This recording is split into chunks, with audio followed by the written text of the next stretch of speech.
100 horas con Fidel. Daban las 2 de la madrugada y llevábamos horas conversando. Nos hallábamos en su despacho personal, una pieza austera, amplia, de techo alto, con anchos ventanales cubiertos por cortinas de color claro que dan a una gran terraza desde donde se divisa una avenida principal de La Habana. Una inmensa biblioteca al fondo y una larga, maciza mesa de trabajo repleta de libros y de documentos, todo muy ordenado, dispuestas en las estanterías o sobre mesitas y a ambos extremos de un sofá, una figura en bronce y un busto del apóstol José Martí, así como una estatua de Simón Bolívar, otra de Sucre y un busto de Abraham Lincoln. En un rincón, realizada con alambre, una escultura del Quijote a lomos de Rocinante. Y en las paredes, además de un gran retrato al óleo de Camilo Cienfuegos, uno de sus principales lugartenientes en la Sierra Maestra. Solo otros 3 marcos, una carta autógrafa de Bolívar, una foto dedicada de Hemingway exhibiendo un enorme pez espada y con la dedicatoria que dice al doctor Fidel Castro, que clave uno como este en el pozo de Cojimar, con la amistad de Ernest Hemingway, y un retrato fotográfico de su padre, don Ángel, llegado de su lejana Galicia hacia 1895. Sentado frente a mí, dice Ignacio Ramonet, alto, corpulento, con la barba ya casi blanca y su impecable uniforme verde olivo de siempre, sin un asomo de cansancio, pese a lo tardío de la hora. Fidel contestaba con calma, a veces en voz tan baja como susurrada que apenas lo alcanzaba a oír. Estábamos a finales de enero de 2003 y empezaba la primera serie de nuestras largas conversaciones que me harían regresar de nuevo a Cuba varias veces en los meses siguientes y hasta diciembre de 2005. La idea de este diálogo había surgido un año antes, en febrero de 2002. Yo había ido a La Habana a dar una conferencia en el marco de la Feria del Libro. También estaba Joseph Stiglitz, Premio Nobel de Economía en 2001. Fidel me lo presentó diciendo, es economista y norteamericano, pero es lo más radical que he visto jamás. A su lado, yo soy un moderado. Nos pusimos a hablar de la globalización neoliberal y del Foro Social Mundial de Porto Alegre, del que yo acababa de regresar. Quiso saberlo todo, los temas en debate, los seminarios, los participantes, las perspectivas. Expresó su admiración por el movimiento altermundista y dijo, se ha levantado una nueva generación de rebeldes, muchos de ellos norteamericanos, que utilizan formas nuevas, métodos distintos de protestar y que están haciendo temblar a los amos del mundo. Las ideas son más importantes que las armas. Menos la violencia, todos los elementos deben emplearse para enfrentar la globalización. Como siempre, a Fidel le salían las ideas a borbotones. Tenía una visión mundial, analizaba la globalización, sus consecuencias y la manera de enfrentarlas con argumentos de una modernidad y de una astucia que ponían de relieve esas cualidades que muchos biógrafos han subrayado en él, su sentido de la estrategia, su capacidad para valorar una situación concreta y su rapidez de análisis. A todo ello se añadía la experiencia acumulada en tantos años de gobierno, de resistencia y de combate. Escuchándolo, me pareció injusto que las nuevas generaciones no conocieran mejor su trayectoria y que, víctimas inconscientes de la constante propaganda contra Cuba, tantos amigos comprometidos con el movimiento altermundista, sobre todo los más jóvenes en Europa, lo consideren a veces solo como un hombre de la Guerra Fría, un dirigente de una etapa superada de la historia contemporánea y que poco puede aportar a las luchas del siglo XXI. Para muchos, y en el seno mismo de la izquierda, el régimen de La Habana suscita hoy recelos, críticas y oposiciones. Y aunque la revolución cubana sigue promoviendo entusiasmos, es un tema que fragmenta y divide. Cada vez resulta más difícil encontrar a alguien a favor o en contra de Cuba que, a la hora de hacer un balance, consiga dar una opinión serena y desapasionada. Yo acababa de publicar un breve libro de conversaciones con el subcomandante Marcos, el héroe romántico y galáctico de los zapatistas mexicanos. Fidel lo había leído y le había interesado. Le propuse al comandante cubano hacer algo parecido con él, pero de mayor amplitud. Él no ha escrito sus memorias y es casi seguro que por falta de tiempo ya no las redactará. Sería pues una suerte de biografía a dos voces, un testamento político, un balance de su vida hecho por él mismo al alcanzar los casi 80 años y cuando se ha cumplido más de medio siglo desde aquel ataque al cuartel Moncada de Santiago de Cuba en 1953, donde en cierta medida empezó su epopeya pública. Pocos hombres han conocido la gloria de entrar vivos en la historia y en la leyenda. Fidel es uno de ellos. Es el último monstruo sagrado de la política internacional.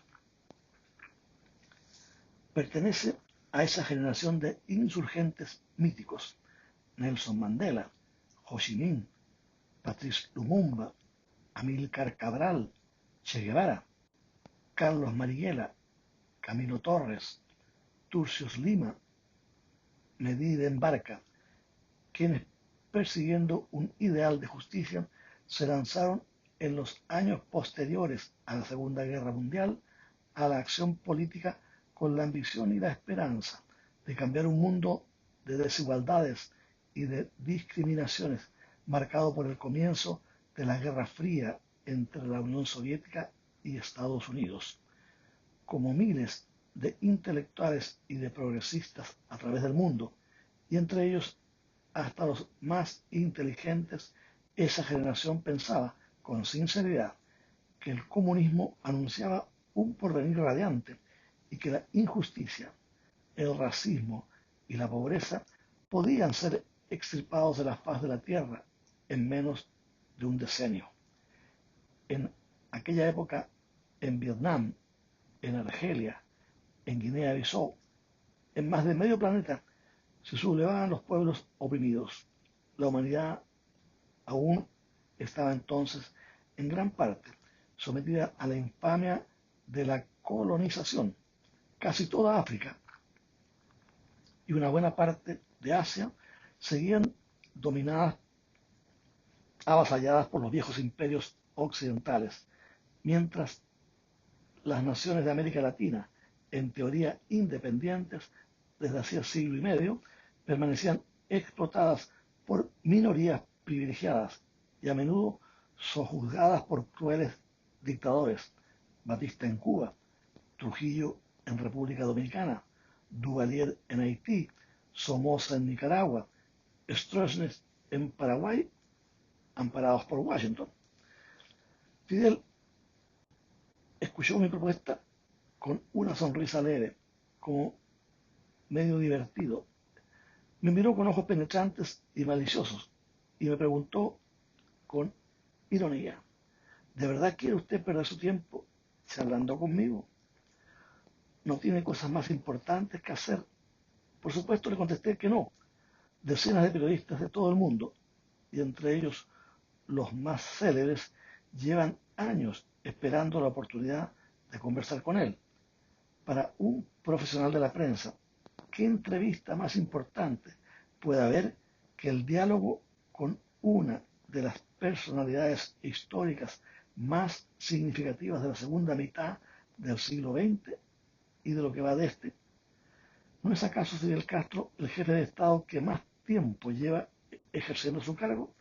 Ha tenido que lidiar nada menos que con 10 presidentes estadounidenses: Eisenhower, Kennedy, Johnson, Nixon, Ford, Carter, Reagan, Bush padre, Clinton y Bush hijo.